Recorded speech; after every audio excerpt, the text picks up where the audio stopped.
changing now. Our chemistry is changing now because of the trauma, because of the event. So I'm going to scroll back up to kind of focus on these first four, because that's where most people go, or kind of stay, I should say. All right, so ladies, I'm going to let you talk now since I've done a lot. What are your thoughts on that, or things you'd add, or things you'd like to share? Just validating what people are experiencing right now.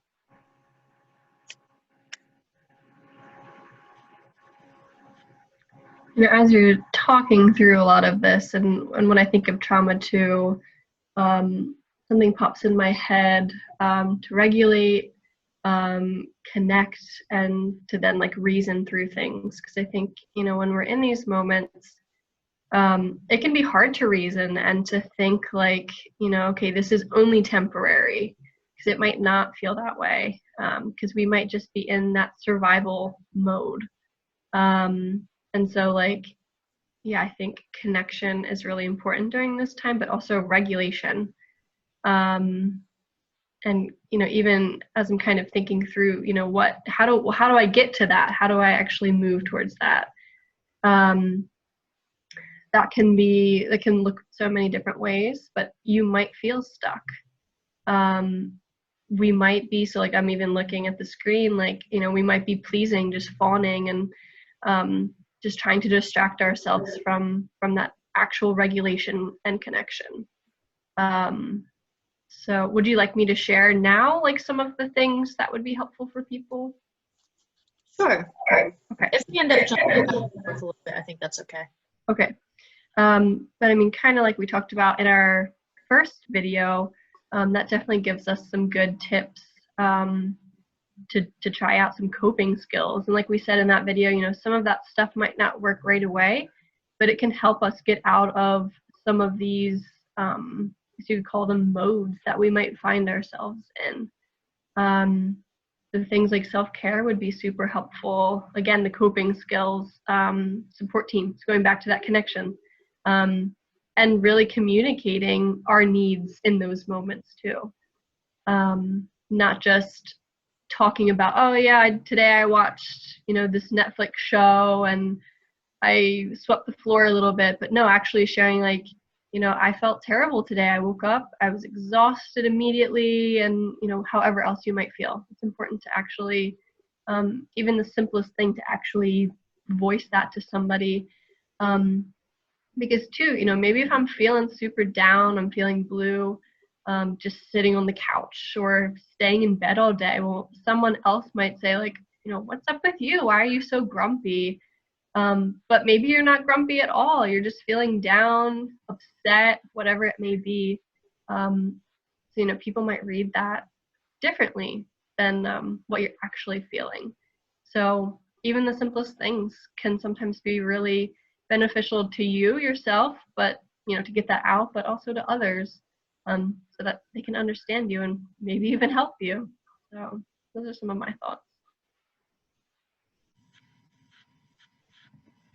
Something that also comes to mind while we're kind of processing through this is, please hear where we're actually coming from. We're not saying, like Meagan had kind of reiterated a little bit before, we're not saying that watching Netflix is bad. We're not saying that you're not going to get angry and you're not going to get frustrated, that you're not going to be sad. These are things that are real. These are real emotions. And I think anybody would be surprised if you didn't feel this way sometimes, right?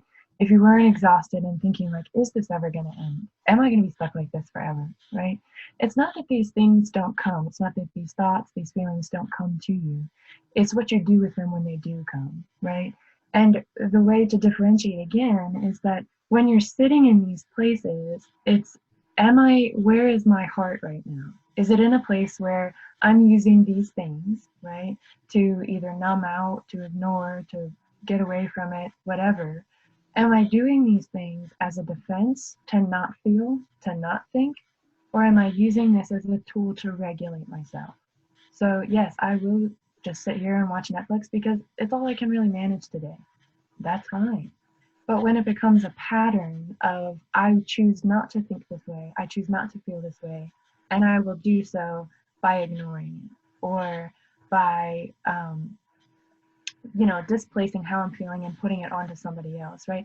These are the ways that they become disruptive behaviors then, rather than something that's helpful, that's going to help you regulate yourself and then restore that sense of, okay, I do have a voice. This is how I'm going to choose to voice that today. I do have good relationships. I do have healthy connections with myself and with other people, and this is how I'm going to nurture that today. And I do have a sense of power, and this is how I want to demonstrate that today for myself or for other people. So it's not so much that this is a list of, okay, I should do this and I shouldn't do that. It's where keep listening to yourself, and make sure that you're listening to what other people, loved ones who are close to you that you're in contact with, listen to them as well. Where's their heart? Where's your heart? And just be in tune with yourself in that way. So please hear us. We're not saying that these things are bad and that you can't do them and that you're, somehow in a really bad way if you're doing some of these things that seem to be, okay, well, I don't feel powerless, but I'm doing that, so does that mean I am? You're not, if you're listening to yourself and you're aware of how you're using these tools. So just wanted to encourage you in that way. Just be aware of you listening to yourself. Absolutely. And right alongside that, at the bottom here, I'm going to scroll down again, talking about faint. I just really don't want anybody to read that and think, oh my gosh, if this goes on too long, I'm going to develop a mental health disorder, whether it's, generalized anxiety or depression or whatever, like PTSD. No, that's not what we're saying. We shared this as sometimes that is what happens, but not as if this goes on too long, this will happen.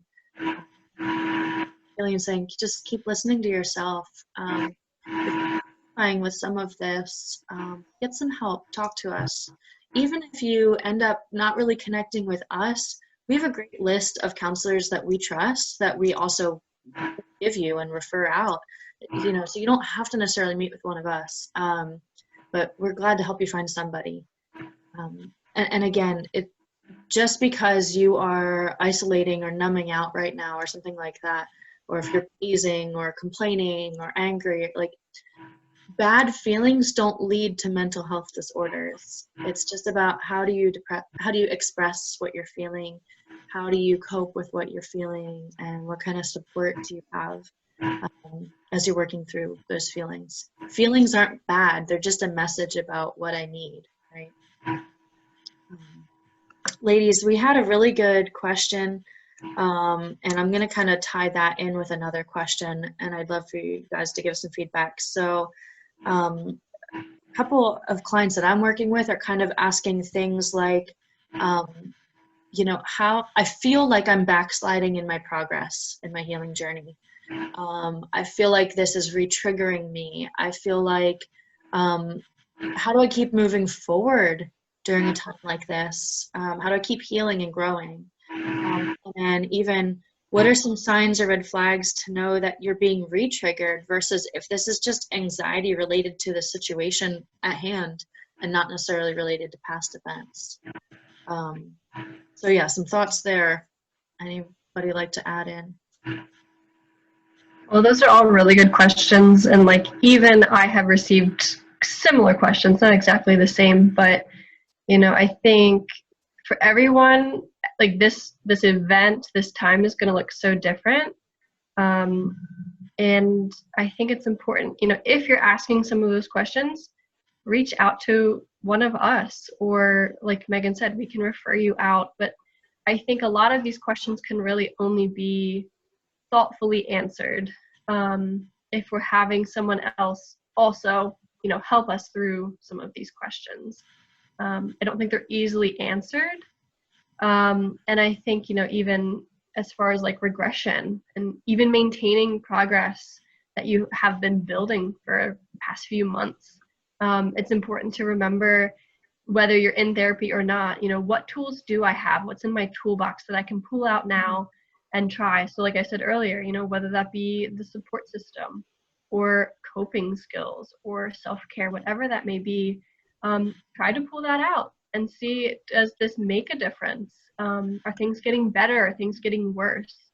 And again, yeah, reaching out to your therapist. If you're currently in therapy, reach out, ask these questions. I think that would be a really good topic to discuss. Or, you know, if you're not in therapy, maybe reach out, try it out, see what happens, see if you can get some of these questions answered. Yeah, I would definitely agree with you, Dana, that it's going to be tough to answer these kind of questions, because I think we would do a great disservice to each of you by trying to make this somehow a blanketed, easy wrapped up answer for you. Trauma is complex for a reason. It's traumatic for a reason. So it's going to have to be answered more individually. But I think a good place for you to start within yourself, trying to figure out if you have experienced trauma, complex trauma in your past, even. A good place to start is going to be asking those questions. So, am I back in a place where my voice, my relationships, and my sense of power and control within my own self, how are they cut off? Is that how it's feeling? And is this the state that I feel, that I felt, and how I coped when I was experiencing this trauma in the past? I think that's going to be a really good way to start that conversation with yourself.